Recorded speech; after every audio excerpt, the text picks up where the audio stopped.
میرے بچیوں اللہ کو پہچانو، اللہ کو پہچانو، اللہ کو پہچانو۔ میرا بنانے والا اللہ ہے، مجھ سے کیا چاہتا ہے، یہ موت کیوں دیتا ہے، یہ موت کے بعد کیا ہوتا ہے۔ اللہ کی قسم آپ اس علم سے ابھی مر گیا بیچارہ اسٹیفن ہاکنگ، جو اس نتیجے پر پہنچا جو پہلے نیوٹن نے کہا تھا کہ 4 فورسز اس کائنات کو کنٹرول کرتی ہیں، پھر عبدالسلام ہمارا پاکستانی اور 2 امریکن تھے، انہوں نے اس کو غلط کر کے ثابت کیا کہ 3 فورسز کنٹرول کرتی ہیں۔ اسٹیفن ہاکنگ نے یہ ثابت کیا کہ صرف ایک فورس اس کو کنٹرول کر رہی ہے کائنات کو۔ تو اس سے پوچھا گیا کیا وہ گاڈ ہے؟ کہ نہیں، کیونکہ وہ صرف اپنی عقل پہ کھڑا تھا، اسے قرآن کا پتہ نہیں تھا، اسے نبوت کا پتہ نہیں تھا، تو اسی میں گم ہو کے بیچارہ مر گیا کہ نہیں، پھر سائنس کی ترقی رک جائے گی، اگر گاڈ کا تصور ہے تو پھر سائنس رک جائے گی۔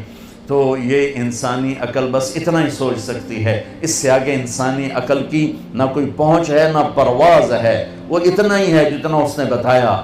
میرے نبی کا علم وہاں سے شروع ہوتا ہے جہاں سے کائنات کا علم ختم ہو جاتا ہے، کیونکہ علم آتا ہے دیکھنے سے، علم آتا ہے سننے سے، علم آتا ہے پڑھنے سے۔ دیکھا نا، تو تم ایک کتاب پڑھو تو دوسری نہیں پڑھ سکتے ہو، 2 کتابیں اکٹھی رکھ کے نہیں پڑھ سکتے ہو، آگے دیکھو پیچھے نہیں دیکھ سکتے ہو، ادھر دیکھا یہ نہیں نظر آ رہی، انہیں دیکھا تم نہیں نظر آ رہے۔ میرے نبی کی نظر کیسی تھی، آنکھ کیسی تھی، اللہ اکبر، نماز پڑھائی، سلام پھیرا کہ کیوں میرے رکوع سے پہلے رکوع کرتے ہو، کیوں میرے سجدے سے پہلے سجدہ کرتے ہو، جیسے میں آگے دیکھتا ہوں ایسے ہی پیچھے دیکھتا ہوں۔ میرے نبی ذرا آگے نہیں، اور ایک دائم چھوٹی جی گل ہے، آپ نماز پڑھا رہے ہیں، مصلی پر کھڑے ہوئے، تو آپ نے چلنا شروع کیا، مصلی پہ چلنا شروع کیا اور دیوار کے ساتھ جا کے کھڑے ہو گئے۔ محراب ہماری مسجد میں نا محراب ہوتا ہے، اور مینار، یہ میرے نبی کے دور میں نہیں تھا، صحابہ کے دور میں نہیں تھا۔ عمر بن عبدالعزیز پہلی ہستی ہیں جنہوں نے محراب بنوایا اور مینار بنوایا، اور اب کھڑے ہو کے نماز پڑھا رہے ہیں، دیوار کے ساتھ لگ گئے، پھر یوں پیچھے آنا شروع ہوئے اور مصلی کے کنارے پر کھڑے ہو گئے۔ تو اب پہلی صف والے تو دیکھ رہے ہیں کہ ایک ہی چکر ہے، پہلے تک کبھی ہویا نہیں۔ سلام پھیرا تو انہوں نے کہا یا رسول اللہ، یہ آپ کیا کر رہے تھے، ہم نے تو پہلے کبھی آپ کو ایسا کرتے دیکھا نہیں۔ تو میں جب یہاں اوپر دیکھتا ہوں تو میرا گوتا اے یا جاندہ پتہ نہیں ہوتے کی ہے، ٹھیک، اس چھوٹے سے پردے نے میری آنکھوں کو روک دیا ہے، آگے دیکھنا چاہتا ہوں تو لٹکا ہوا پردہ اس نے میری آنکھوں کو روک دیا ہے۔ میرے نبی نے فرمایا میں نماز پڑھ رہا تھا تو مجھے جنت نظر آئی۔ جنت کہاں پر ہے؟ 7ویں آسمان پر، 7ویں آسمان پر۔ اور یہ کائنات کتنی بڑی ہے، آج کی اسٹرونومی اس کو کتنا کچھ کھول چکی ہے۔ ہم کہا مجھے جنت نظر آئی، میں نے آگے بڑھنا شروع کیا، آگے گیا تو جنت کے پھل جھکے ہوئے باہر ایسے لٹکے ہوئے نظر آ رہے تھے، انگوروں کے گچھے، تو میں ان کے قریب ہو گیا۔ ایک بدو نے پوچھا یا رسول اللہ وہ انگور کا گچھا ہے کتنا بڑا؟ آپ نے فرمایا ایک کوا 1 مہینہ اڑتے اڑتے اڑتے اڑتے نہ ادھر جائے نہ ادھر، نہ بیٹھے نہ سستائے، تو 1 مہینہ اڑنے کے بعد انگور کا ایک گچھا ختم ہوگا۔ وہ کہنے لگا یا رسول اللہ تو ایک دانہ کتنا بڑا ہوگا؟ آپ نے کہا تیرے ابا نے کبھی چھترا ذبح کر کے کھال اتار کے ڈول بنایا؟ تیری ماں کو کہا ہو ڈول بنا؟ کہا جی ہاں۔ کہ جتنا بڑا وہ ڈول ہوگا اتنا بڑا ایک دانہ ہوگا۔ وہ بڑی سادے میں کہنے لگا یا رسول اللہ وہ تو مینوں تو میری بیوی نوں تو ہکو ہی کافی ہو جائے گا۔ آپ نے کہا بیوی دا فکر نہ کر، تیری ساری جنت نوں کافی ہو جائے گا، تیرے سارے خاندان کو کافی ہو جائے گا۔ پھر فرمایا کہ میں جنت کو دیکھ رہا تھا تو میں آگے ہوتے ہوتے ہوتے دیوار تک چلا گیا، اور پھر مجھے جہنم نظر آئی، تو جہنم بھی آسمانوں میں پتہ نہیں کہاں پر ہے، تو میں اس کو دیکھتے کہ مجھے ڈر لگا، اور اس کی آگ اور اس کے شعلے، تو میں ہٹتے ہٹتے ہٹتے کنارے پر کھڑا ہو گیا۔ جس کی اتنی طاقتور آنکھ ہو اس کا علم کیا ہوگا۔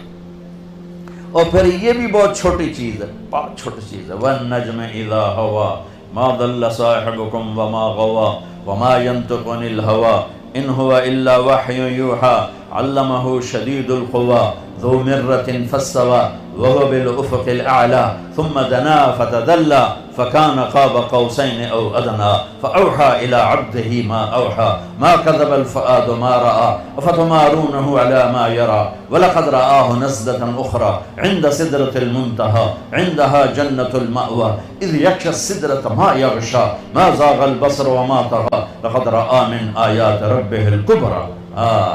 میرا رب قسمیں اٹھا رہا ہے کہ میں نے اپنے حبیب کو بلایا، اٹھایا، پہلا آسمان سکڑ دیا، دوسرا، تیسرا، چوتھا، چھٹا، ساتوں آسمان سکڑ دیے. اور یہ عجب دنیا کا واقعہ ہے میرے نبی کا معراج کہ ساتوں آسمان کے اوپر سدرۃ المنتہا پہ جبریل بول پڑے یا رسول اللہ بس اتنا بھی اوپر گیا تو جل جاؤں گا، پاسپورٹ بھی کوئی نہیں، ویزا بھی کوئی نہیں، آپ جانے، آپ کا رب جانے. اللہ نے اپنے حبیب کو اوپر اٹھایا، عرش کے دروازے کھلوائے، عرش پہ قدم رکھوایا، 70,000 نور کے پردے ہٹوائے اور اللہ اور حبیب اللہ آمنے سامنے ہوئے اور میرے نبی میرے اللہ کو اپنی آنکھوں سے دیکھ رہے ہیں. تم اس آنکھ کا انکار کرتے ہو. میرا نبی کہتا ہے ان آنکھوں کے ساتھ کہ یہ دنیا مسافر خانہ ہے. تیرا علم کہتا ہے کہ آخرت ہے ہی کوئی نہیں، جو کچھ ہے یہی کچھ ہے. میرے نبی فرماتے ہیں کہ اللہ کو راضی کرو، یہ تمہاری معراج ہے. اور آج کا علم کہتا مزے کرو، موج کرو، یہ موج کا جہان ہے.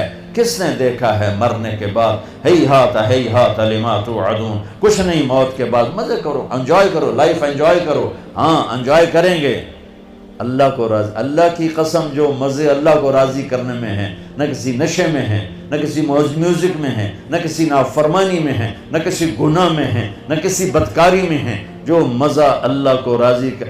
کیوں میرے نبی کا نواسہ 72 سمیت نیزوں پہ چڑھ گیا؟ کسی کو دھوکہ نہ دے، کسی کو مسلم غیر مسلم کسی کو دھوکہ نہ، سچ بولے، مسلم غیر مسلم سب کے لیے. اور مجھ سے پیار کرنے والا وہ ہے جو پڑوسی کے ساتھ اچھا سلوک کرتا ہو، چاہے پڑوسی کیسا ہی کیوں نہ ہو. تو میرے عزیزو، ہماری ایک بنیاد ہے لا الہ الا اللہ. اللہ کو پہچانو کیسے؟ محمد الرسول اللہ، جناب رسول اللہ صلی اللہ علیہ وسلم کے طریقوں سے پہچانو. ان کو پڑھو اللہ کے واسطے. یہ بچیوں سے کہتا ہوں، آپ سے، سب سے کہتا ہوں، چونکہ زندگی ڈگری سے نہیں گزرتی، زندگی نبی کے طریقے سے گزرتی ہے. میرے نبی کو اللہ نے کلمے کے ایسا جز بنایا کہ قیامت کا دھماکہ بھی اس کو نہیں توڑ سکتا. آپ نے معراج میں اللہ سے پوچھا یا اللہ، ابراہیم تیرے خلیل، موسیٰ تیرے کلیم، داؤد کے لیے لوہا نرم، سلیمان کے لیے ہوا تابع، عیسیٰ کے لیے مردہ زندہ، میرے لیے کیا ہے؟ کہا میرے محبوب تیرے لیے یہ ہے کہ قیامت تک تیرا میرا نام اکٹھا ہو گیا ہے، جدا نہیں ہو سکتا. لا الہ الا اللہ، آگے بولو، لا الہ الا اللہ، لا الہ الا اللہ. یہ بدل سکتا ہے. آج آپ کا ایک پرنسپل ہے، ایک ریکٹر ہے، ایک وائس چانسلر ہے، چوتھے 5ویں سال کوئی اور آیا ہوگا تو نیم پلیٹ تبدیل ہو جائے گی، پھر وہ جائے گا نیم پلیٹ تبدیل ہو جائے گی. یہی کچھ پچھلے نبیوں کے لا الہ الا اللہ نیم پلیٹ آئی، آدم صفی اللہ، لا الہ الا اللہ نوح نجی اللہ، لا الہ الا اللہ موسیٰ کلیم اللہ، لا الہ الا اللہ ابراہیم خلیل اللہ. یہ لا الہ الا اللہ عیسیٰ روح اللہ. نیم پلیٹ ادھر گئی، نیم پلیٹ ادھر گئی، نیم پلیٹ ادھر گئی. اب آئے لا الہ الا اللہ محمد رسول اللہ. قیامت کائنات کو توڑے گی، اس جوڑ کو نہیں توڑ سکتی ہے. لہذا جس علم میں جاتے ہو جاؤ، اور اس دن ہم سر اٹھا کے عزت سے چل سکیں گے جب ایک طرف ہمارا اللہ اس کے رسول سے تعلق ہو، دوسری طرف ہماری ڈگری یہاں بنتی ہو. ہمیں باہر ملکوں میں جا کے نہ ڈگری لینی پڑے. ہم علم کسی کی وراثت نہیں. ان قوموں نے جان ماری، اپنا اب بھی کھپا رہے ہیں تو وہ علم کی پرواز میں ہیں. ہمارے ادارے صرف کاروبار کر رہے ہیں معافی کے ساتھ. ہمارے تعلیمی ادارے صرف کاروباری ہیں اور تم صرف ڈگری والے ہو. بٹ ڈگری لب جاوے، تنخواہ بھی لکھ تو اتنے ہی شروع ہوئے. تمہیں بھی پڑھنے کا شوق نہیں، انہیں دینے کا شوق نہیں، تمہیں لینے کا شوق نہیں ہے. تو کوئی بھی قوم اپنا سر اٹھا کے نہیں کھڑی ہو سکتی جب تک اپنے علم میں خود کفیل نہ ہو. جس سے روٹی میں خود کفیل نہ ہو سر نہیں اٹھا سکتے، علم میں خود کفیل نہ ہو سر نہیں اٹھا سکتے. اللہ کی قسم تمہیں تو اللہ براہ راست دے گا جب تم اللہ اس کے رسول کی اطاعت کرتے ہوئے اپنے علم میں لگے، تمہیں براہ راست اللہ کا علم تمہاری راہنمائی راہبری کرے گا.